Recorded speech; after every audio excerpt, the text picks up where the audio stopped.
Buenos días, compañeros. Solo una confirmación verbal, por favor, de que ven la pantalla y que me escuchan bien. Sí. Bueno, voy a comenzar entonces. Buenos días a todos, doctor Mendares, compañeros residentes. El día de hoy vamos a abarcar un tema que es la verdad un poco complejo, pero la verdad es muy importante, debido a que pues el trauma es realmente uno de los tipos de estudios que nosotros estamos bastante acostumbrados a realizar. Y dentro de ese trauma entonces tenemos el trauma del hueso temporal, que forma parte, ¿verdad?, de los huesos que conforman el cráneo. Entonces el día de hoy vamos a abordar el tema y siempre vamos a comenzar con un poco de anatomía. Siempre es importante recordar la anatomía para poder desarrollar los temas.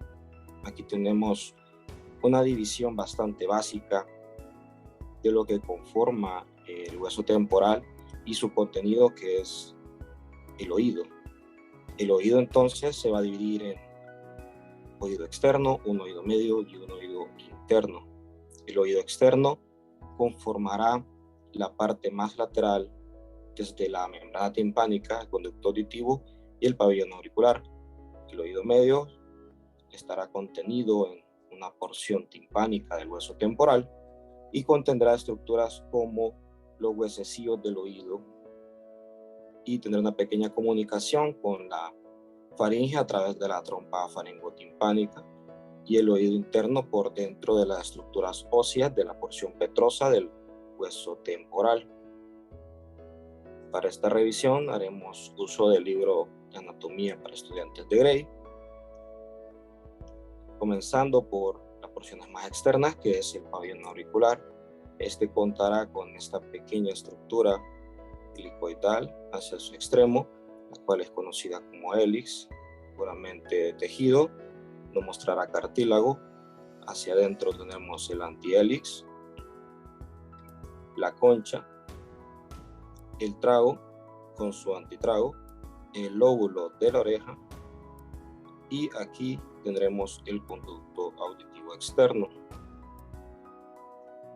Aquí en este corte de tomografía, en un corte axial, así simple, ventana ósea, podremos ver que nuestro conducto auditivo externo es un conducto tubular, el cual está contenido con aire y estará delimitado por la membrana timpánica.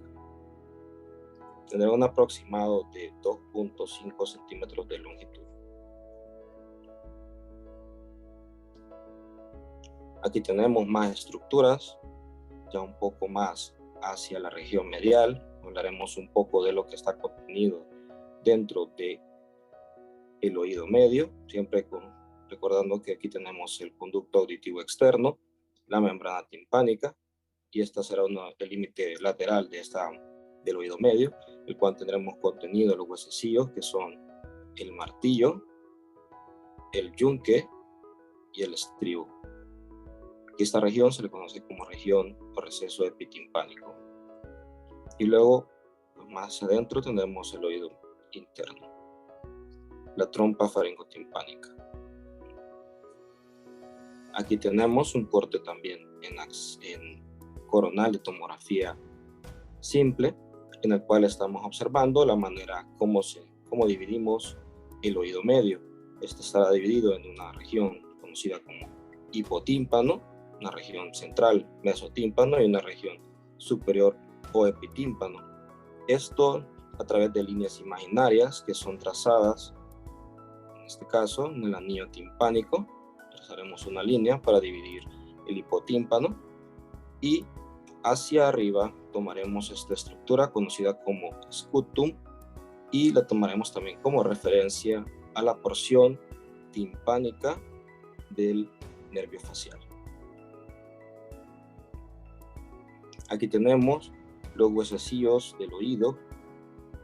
Tenemos el martillo, el cual constará de una cabeza, una superficie articular para el yunque, un cuello, una apófisis lateral, una anterior y el mango. que será el que se articule con la membrana timpánica. Tenemos hacia acá el yunque, que este constará de una cara articular para el martillo, su cuerpo, una rama corta y una rama larga, que será la que se articulará con la cabeza del estribo, que también contará con sus partes. Este es el estribo. Tendrá una base, tendrá una rama posterior y una rama anterior. Aquí tenemos la estructura ósea de las porciones mastoidea y petrosa del temporal. Y tenemos las celdías, que estas son pequeñas espacios contenidos aéricos. El antro mastoideo con su entrada. Aquí tenemos la cavidad timpánica, donde va el oído medio. Aquí el receso epitimpánico, aquí su techo. Y la trompa faringotimpánica. Aquí tenemos una imagen también en tomografía corteaxial, donde vemos el contenido del oído interno. Aquí tenemos nuestra cavidad timpánica y el oído externo. Aquí tenemos estructuras que ya vamos conociendo mejor. Aquí esta imagen siempre se ve el conducto auditivo externo, la cavidad, la membrana timpánica, los huesecillos, el martillo, el yunque y el estribo, el oído interno. Y aquí lo que nos ejemplifica es que la cavidad timpánica se comunica con la faringe a través de la trompa faringotimpánica, que en un tercio proximal será de contenido óseo y el resto será de contenido cartilaginoso. Esto mantiene una presión igual a través de la cavidad timpánica y la nasofaringe. Aquí tenemos algunas estructuras importantes: el músculo tensor del tímpano, que este se articulará con el mango del martillo, y tenemos también el músculo estapedio, que se articulará con el cuello del estribo. Aquí ya hablaremos un poco ya de las estructuras contenidas en el oído interno. Aquí siempre tenemos nuestra membrana timpánica, la trompa faringotimpánica, y aquí tenemos estas imágenes circulares, los cuales son los conductos semicirculares. Son tres: uno posterior, uno anterior y uno lateral. Aquí tenemos parte del nervio, el séptimo par craneal, el facial, y del octavo par craneal, que tendrá una porción coclear y una porción vestibular. Estos pequeños sáculos son el sáculo y el utrículo.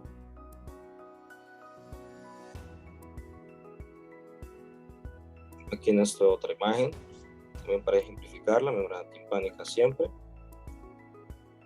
el oído medio con sus huesecillos, el vestíbulo, los canales semicirculares posterior, anterior y lateral. Aquí estas pequeñas sacos que se les conoce como ampollas. Tenemos el utrículo y el sáculo.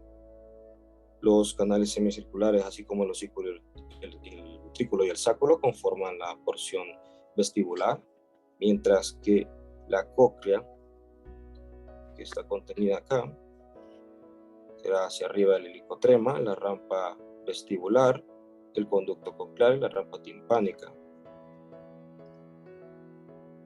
que conformará la porción auditiva del octavo par craneal. Ahora haremos una pequeña revisión de las estructuras óseas contenidas a través de este artículo, ya hablando propiamente de tomografía y su anatomía. Entonces aquí tenemos cortes de tomografía axiales en fase simple, donde observamos el antro mastoideo, el aditus enantium, el epitímpano, el canal semicircular lateral.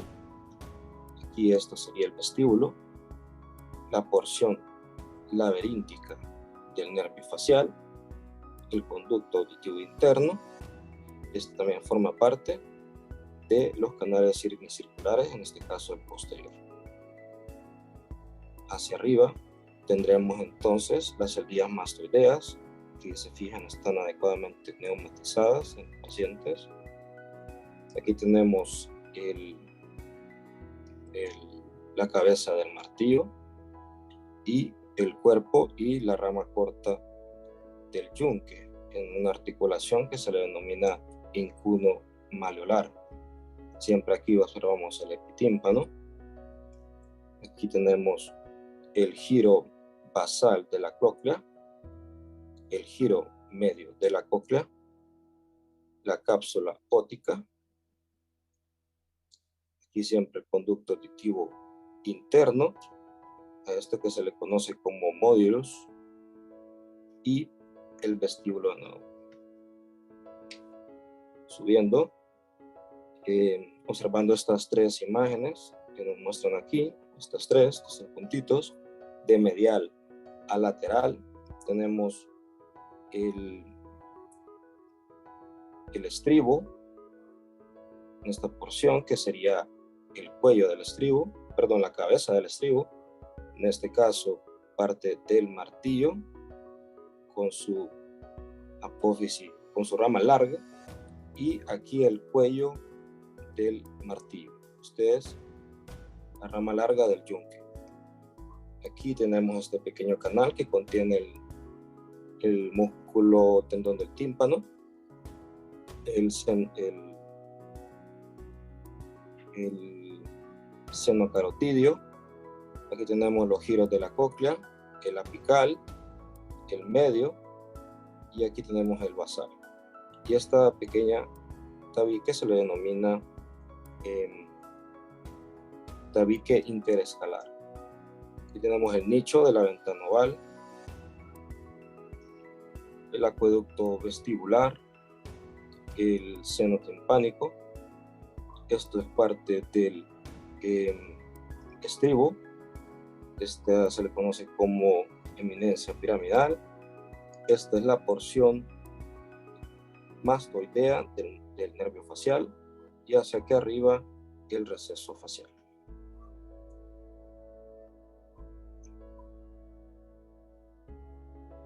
Aquí ya cambiamos a cortes coronales, donde observamos el conducto auditivo externo, las celdillas mastoideas. A esto se le conoce este pequeño techo como tecnum mastoideo, y la porción que está en el tímpano, entonces es el temum timpánico.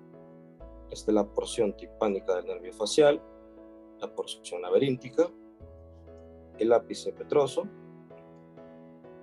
Este es el giro basal de la cóclea y el giro medio de la cóclea.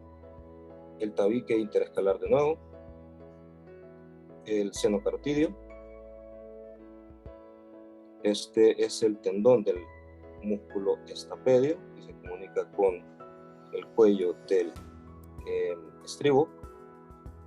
El proceso lateral del martillo, un pequeño ligamento, y la cabeza, un pequeño ligamento que se une al mango del martillo y la cabeza del martillo. Aquí de nuevo tenemos las celdillas mastoideas, el tecnum mastoideo, tecnum timpánico, el conducto auditivo interno, el vestíbulo. Aquí tenemos representado el hipotímpano, mesotímpano y epitímpano. Recordemos que hay una imagen aquí imaginaria, una línea entre el scutum. Aquí tenemos, a ver, bueno, aquí tenemos el promontorio coclear, la membrana timpánica, el scutum, el espacio de Prusak, la cabeza del martillo. Este es el estribo, la ventana oval, la cresta falciforme, la porción timpánica del nervio facial. Este es el conducto semicircular posterior, el conducto auditivo externo. Aquí tenemos la evaluación de los huesecillos, que es bastante importante, de superior a inferior en cortes axiales, más superior observaremos esto, conocido como el cono del cucucho. El cono será representado por esta pequeña imagen, la cual será la cabeza del martillo, y esto que será la rama corta y el yunque. Luego, descendiendo un poco, observaremos 3 pequeños puntitos que, como mencioné, de medial al lateral serán la cabeza del estribo, la posición lenticular del yunque y el cuello del martillo. Y tenemos más hacia abajo la imagen de 2 líneas paralelas. Tendremos el mango del martillo y la rama larga del yunque. Y recordando siempre estas imágenes, hay que tener bastante presente los huesecillos del oído. Tendremos esa imagen de cono, que es la cabeza del martillo, y el cuerpo y la rama larga del estribo. Y este es el espacio de Prusak. Hacia abajo, entonces, la articulación en crudo-stapedial, donde observaremos el manubrio del martillo, el estribo, con esta flecha, y la porción larga y lenticular del yunque. Ahora revisaremos con este artículo, una actualización del 2020 de trauma del hueso temporal. Iremos evaluando. Este propone una división de los tipos de fractura en relación con el eje largo de la porción petrosa del temporal. La divide en longitudinales, transversales y mixtas. Las longitudinales se asocian o son las más frecuentes, aproximadamente 70-90% de los casos. Se asocian a traumas en las regiones laterales y van paralelos al eje largo de la cresta petrosa. Las fracturas de tipo transversas, estas irán perpendiculares a la cresta petrosa y están un porcentaje de 10-30% y se asocian más a traumas frontales y occipitales, mientras que las mixtas pues son aquellos traumas de alto impacto en automóvil, las cuales tienen ciertas variaciones de ambas. Las fracturas longitudinales comienzan desde la porción petrosa del temporal y se extienden hasta el ápice petroso. Comúnmente involucran las paredes del conducto auditivo externo, las fosas glenoides de la articulación temporomandibular y la pared lateral de la cavidad timpánica. Las complicaciones más comunes incluyen otorragia, ruptura en la membrana timpánica, lesión osicular y hemotímpano. Aquí lo vemos. Esta es una ejemplificación de la bibliografía, la cual estamos observando una tomografía de fase simple, un corte axial a nivel del hueso temporal, donde estamos observando un trazo de fractura longitudinal. También existe una interrupción de la articulación incudo-malleolar. Se fijan en un aumento del espacio entre la cabeza del martillo y el cuerpo del yunque. Ya esto más que tenemos presencia de material denso dentro de las albías mastoideas y de la cavidad timpánica. Las fracturas transversas, estas atraviesan perpendicularmente el eje largo del hueso petroso y se extienden hacia el foramen yugular y la fosa temporal. Estas fracturas pueden afectar el canal del nervio facial y pueden provocar lesiones directas en este, con parálisis inmediata y completa. Y tenemos el ejemplo, una tomografía simple, corte axial, donde observamos este trazo de fractura transverso a la porción, a la cresta petrosa, donde observamos que existe material denso dentro de las eldías y de la caja timpánica. Las fracturas mixtas a menudo resultan de colisión de vehículos de motor y son difíciles de clasificar entre longitudinales y transversales, ya que tienen elementos de ambos.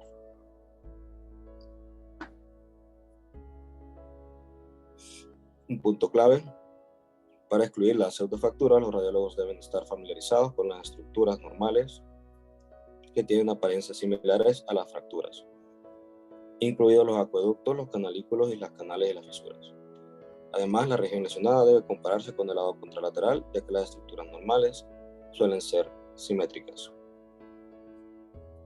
En este caso, estamos viendo tomografía en corte axial en fase simple, donde observamos estos pequeños trazos, los cuales parecieran o podrían confundirse con trazos de fractura. En este caso, estamos viendo el acueducto coclear, y en este otro estamos viendo la fisura esfenopetrosa, y en este otro caso es la fisura petroso-occipital. Y en este otro corte también estamos observando dos imágenes lineales, hacia acá y hacia acá, donde observamos esta que se localiza posterior al canal semicircular posterior, que es el acueducto vestibular, y el canal singular que está por detrás del conducto auditivo interno, que es este. Luego de eso tenemos este otro, que es el canal para el nervio vestibular, puede ser también confundido con un trazo de fractura.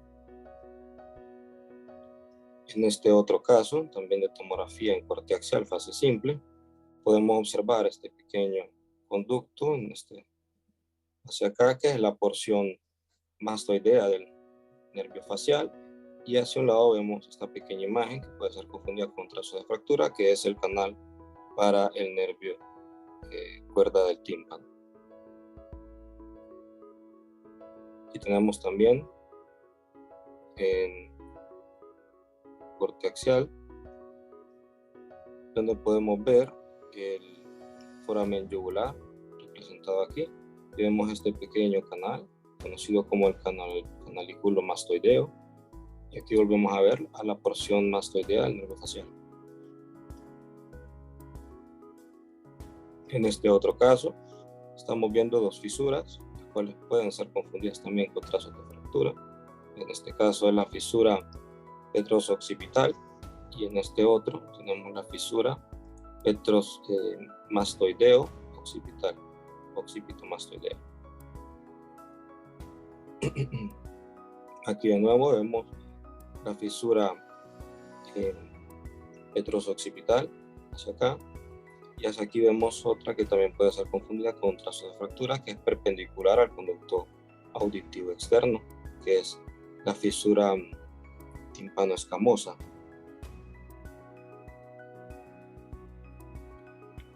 Aquí ahora cambiamos, tenemos ya imágenes de resonancia magnética. Esta suele ser útil en aquellos momentos en los cuales nosotros sospechamos que existe una lesión. Sin embargo, en la tomografía no existen datos tan verídicos, entonces podemos complementar el estudio con imágenes de resonancia magnética. En este caso es un corte axial y un corte coronal, una secuencia en T1, las cuales observamos un aumento de la intensidad de señal hacia la cavidad timpánica, así también hacia el conducto auditivo externo, cual también puede verse aquí también en los cortes coronales.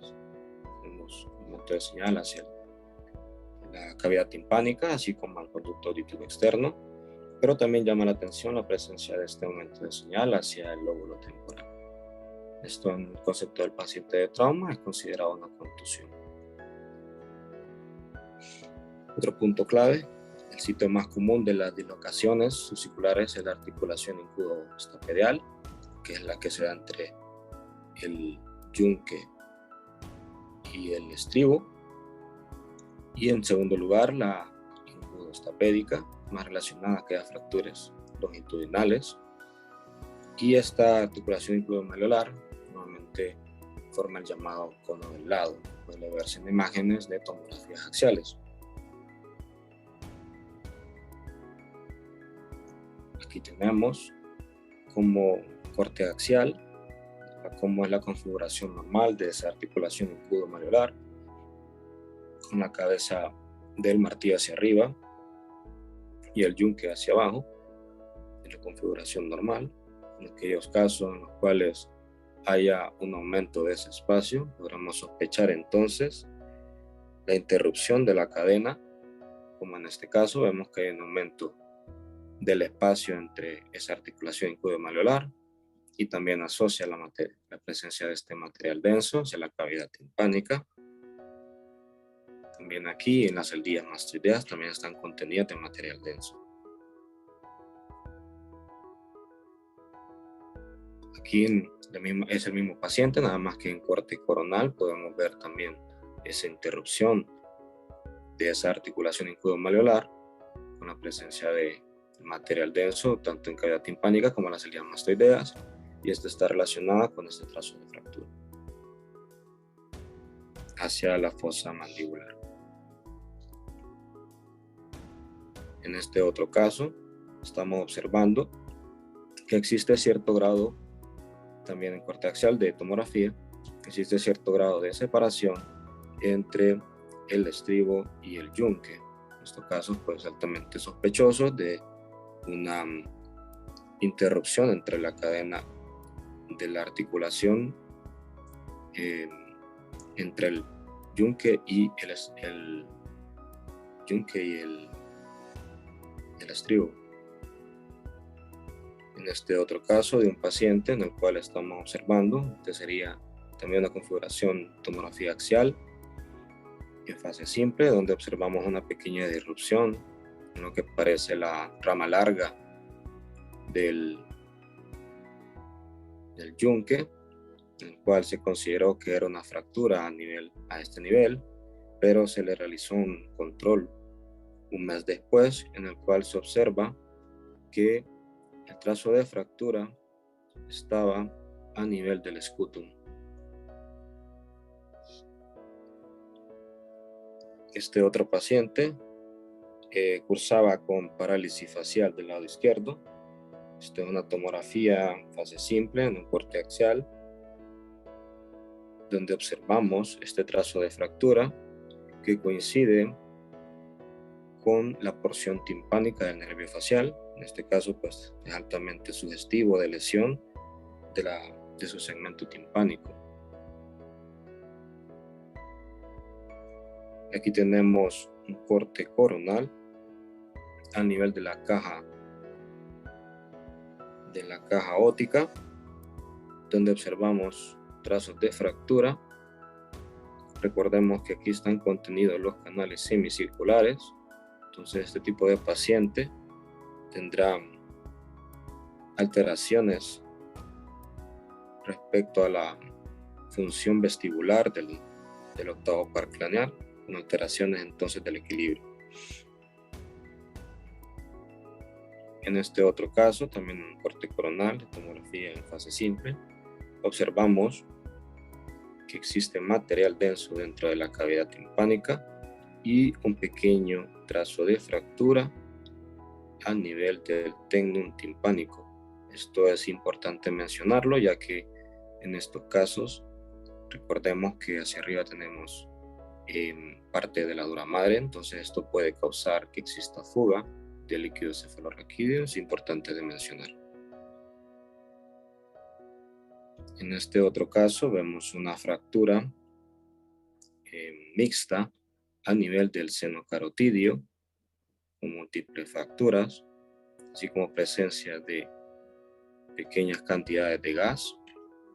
Si se dan cuenta, también existe material denso dentro del seno esfenoidal y de las celdillas esfenoidales y la cavidad timpánica. En este otro caso estamos viendo un trazo de fractura en la parte distal del seno sigmoides y el bulbo yugular.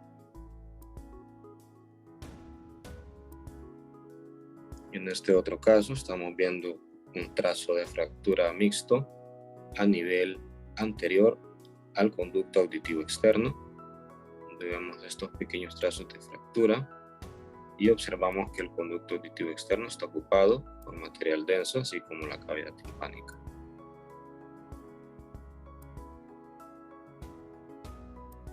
Luego de eso, entonces, este otro corte axial de tomografía en fase simple y observamos dos trazos de fractura, uno al nivel de la porción mastoidea del temporal y otro en la pared lateral del seno esfenoidal. Estos asocian presencia de material denso, en este caso un hemoseno y esto un hemotímpano, presencia también de material dentro de la cavidad timpánica y el conducto auditivo externo. Como conclusión entonces, para los diagnósticos precisos de las lesiones en pacientes con trauma temporal, los radiólogos debemos estar familiarizados con las apariencias normales y anormales del hueso temporal. Y la modalidad de elección será la tomografía multidetector con reconstrucciones multiplanares. Y la resonancia será útil en aquellas hemorragias sutiles dentro del laberinto. Los radiólogos debemos informar a los médicos de las complicaciones graves que requieren tratamiento y sugerir los exámenes necesarios para una evaluación adicional. Aquí los dejo con un poco de la bibliografía consultada y gracias por su atención.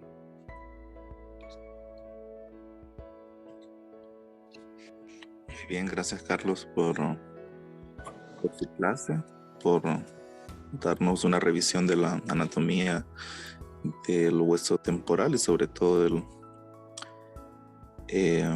del oído medio.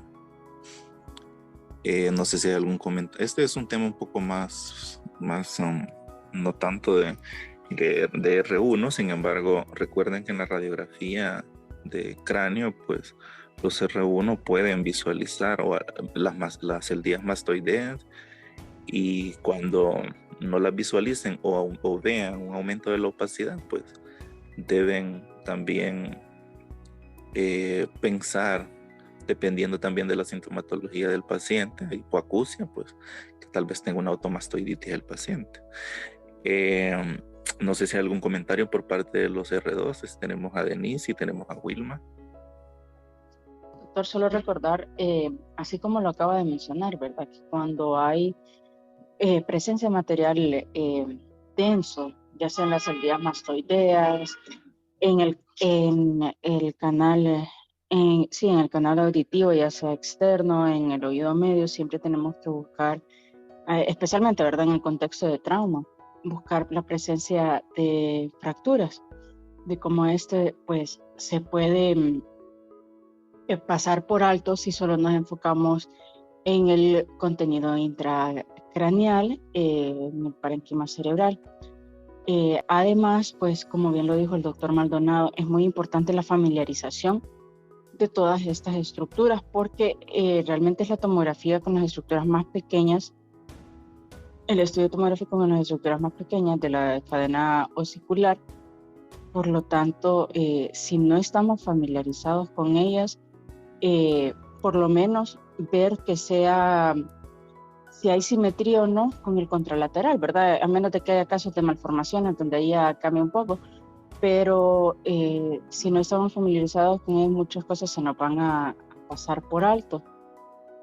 Y recordar también que estas están en estrecho continuidad o casi que en contacto con estructuras vasculares, por la cual a veces los pacientes lo único que van a presentar va a ser otorragia. Y si no somos cuidadosos, pues teniendo en cuenta todas las complicaciones asociadas ya cuando hay una lesión vascular, pues puede ser que la vida del paciente se vea comprometida. Solamente, doctor. Gracias, Denise. No sé, Wilma, si tiene algún aporte, alguna experiencia con respecto a la valoración del hueso temporal.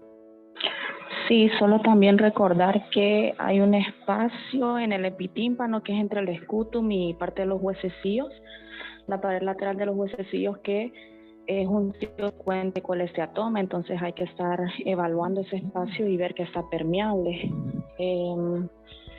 También, como mencionó Denise y también el doctor Maldonado, pues son estructuras bastante pequeñas, se requiere bastante detalle anatómico y muchas veces pueden pasar desapercibidas.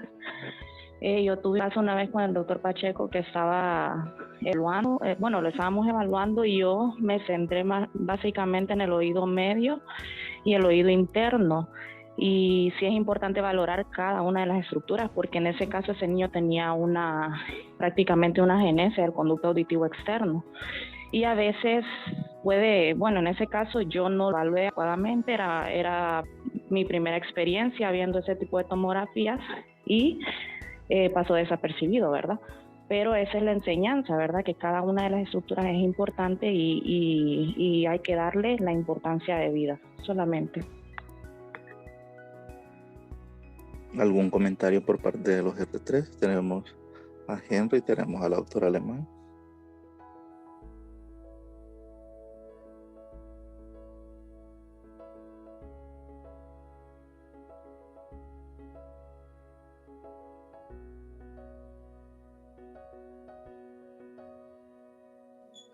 ¿Cuál es el nombre que tiene esa patología que dijo Wilma cuando no hay una permeabilidad del conducto auditivo externo?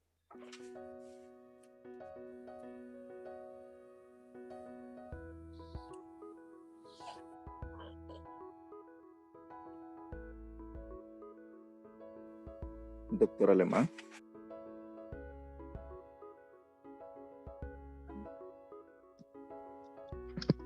Dígame, doctor, discúlpame que estoy saliendo de turno, no le escuché la pregunta. No, que Wilma estaba hablando de que en una ocasión le mandaron a hacer una tomografía de oído a un paciente y ella se enfocó en el oído medio y se enfocó en el oído interno. Sin embargo, la valoró con el doctor Pacheco, pues ella no se había percatado de que el paciente no tenía permeabilidad del conducto auditivo externo. Entonces, esa patología tiene un nombre. Entonces, preguntaba que cuál era el nombre de la patología. ¿Atresia? ¿O atresia del canal auditivo? ¿O me está diciendo un seudónimo de eso? No, de la microtia. Ah, ok, sí, la microtia. Sí, tiene razón. Pero la microtia es el defecto de la oreja, que es más pequeña y no está formada correctamente.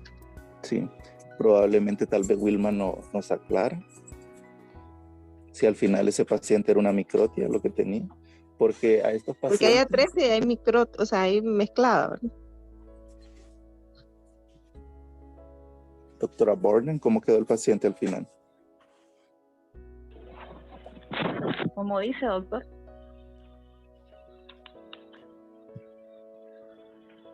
Hola. El paciente, ¿cómo lo concluyeron al final? ¿Era un paciente con microtia o era un paciente con atresia? Ambas cosas. Ah, sí, es que cuando tiene ambas cosas es microtia. O sea, hay una malformación y hay una atresia al conducto. Hay una malformación, pues, de toda del pabellón auricular. Muy bien. No sé si Henry tiene algún comentario, alguna experiencia. Sinceramente, todo lo que tiene que ver con la base del cráneo es un tema complejo. Siempre se requiere familiarización, como ya comentaron todos, pero también tiene que ver mucho con el mecanismo de trauma, la historia que refieren del paciente y, como todos sabemos, la relación con estructuras muy importantes tiene que ver acá en la parte del hueso temporal, ¿verdad? No solo vamos a ir a buscar lesiones a nivel del canal auditivo o partes del oído, sino que también estas van a repercutir en el interior del cerebro, en el interior del cráneo. Entonces hay que ir a buscar también lesiones a nivel del cerebro, contusiones, hematomas, hemorragias, porque tenemos que hacer una evaluación sistemática, pero sin olvidar evaluar adecuadamente todos los detalles anatómicos del conducto auditivo. Pero como mencioné, como esta es una área bastante fuerte, la parte petrosa, sin embargo, la parte escamosa es más débil, siempre tenemos que hacer una evaluación sistemática de todo, no solo evaluar la parte petrosa. Gracias, Henry. Sí, como lo mencionó usted, estas estructuras son tan pequeñas, son tan complejas, solo la anatomía del hueso temporal, pues, es tan es tan compleja. Entonces, cuando hagamos una valoración de tomografía temporal, tenemos que manejar sí la anatomía. Otro, tenemos que ver por qué se le está mandando a hacer el estudio al paciente. Entonces, una de las principales es trauma, que para poder valorar bien esta área, y cuando hay una lesión en determinadas estructuras, es necesario que las conozcamos y que las describamos. Entonces, no es lo mismo un trazo de fractura que solo afecta el conducto auditivo externo a aquel que también involucra los conductos semicirculares, o incluso también podría afectar el conducto auditivo interno.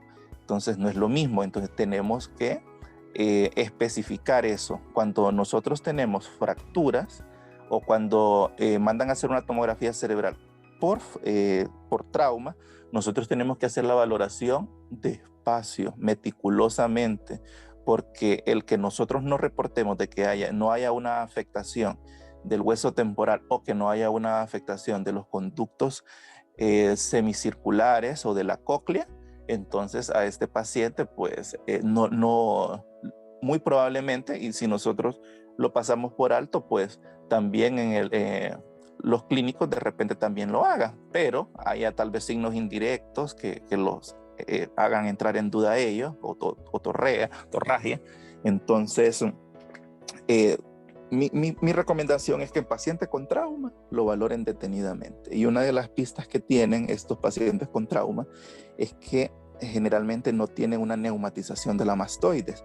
Claro que la ausencia de neumatización de la mastoides pues puede ser no solamente por trauma, puede que el paciente ya tuviera una otomastoiditis de entrada. Entonces es importante también saber diferenciar entre algo crónico de algo agudo. Entonces, en algo crónico vamos a tener agregado a pérdida de la neumatización, aumento de la opacidad de la región por la misma esclerosis de la mastoides. En aquellos pacientes que en aquellos pacientes que no es por trauma que mandan a hacer el estudio, en mi experiencia, pues yo qué les podría decir, es necesario que se valoren también los agujeros de la base del cráneo.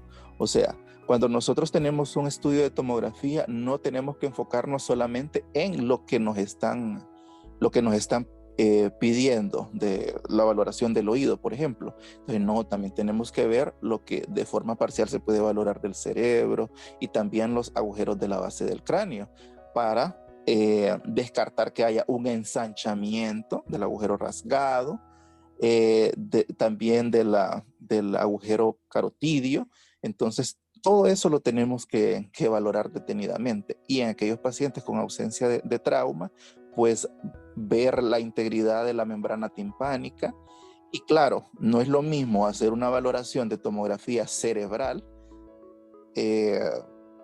donde vamos a incluir también las celdillas mastoideas, no es lo mismo a enfocarnos más en el oído. En el oído, pues los cortes son más finos, el field of view es más bajo para poder ampliar estas estructuras y valorarla. Y definitivamente la tomografía va a ser superior para la resonancia magnética, para la valoración de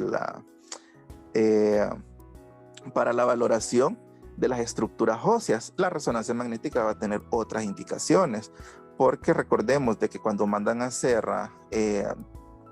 cuando están valorando a estos pacientes por hipoacusia, pues ellos desean saber si es central o es debido a algún problema en la conducción del sonido.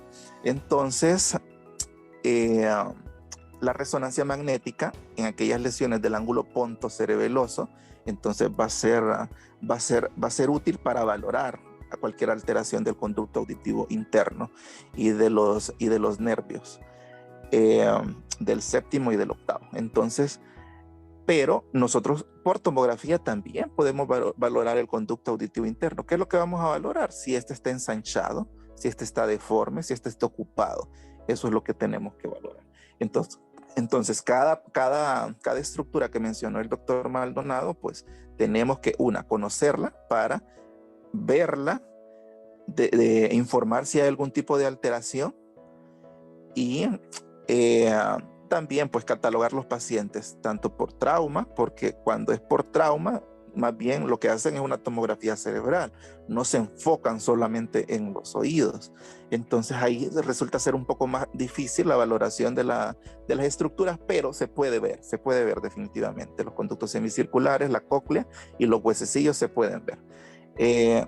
Entonces eso por mi parte nada más, y la verdad que sí es un tema bien complejo, o sea, es algo que tenemos que estar estudiando constantemente, la patología del hueso temporal, porque aunque pareciera ser así simple y sencilla, porque casi todos los pacientes tienen lo mismo, pues hay otro tipo de patologías propias y complejas. Entonces, nada, únicamente, y gracias por la clase. Muchas gracias a todos.